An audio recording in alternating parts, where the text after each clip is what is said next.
Дрогата како закана за младите во светот, бројот на пробатори и консуматори расте. Приказна за последиците од нејзината злоупотреба, за емоционалното и социјално пропаѓање на младите зависници. Приказна од нашето секојдневие, која испраќа порака до младите за опасностите од посегањето по дрогата. Ова е содржината на драмскиот текст «Биолошки динамит» на авторот Јован Дамјановски, кој премиерно ќе биде прикажана утре во Центарот за култура Илијантиски смок. Приказната за момчето кој на почетокот се спротивставува на предизвикот кој му го нудат неговите пријатели за конечно да се предаде на дрогата и рано да го заврши животот. Драмската секција на Сдруженијето за култура и уметност Илијантиски смок од Тетово во овогодинешната програма за работа се определи да подготви театарска представа наменета за младите и заедничката борба против злото, која ја уништува и иднината на човештвото.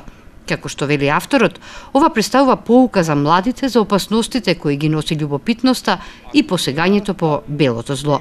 Во четврток во 20 часот е закажана премиерата на представата «Биолошки динамит», чиј режисер е Игор Бачовски.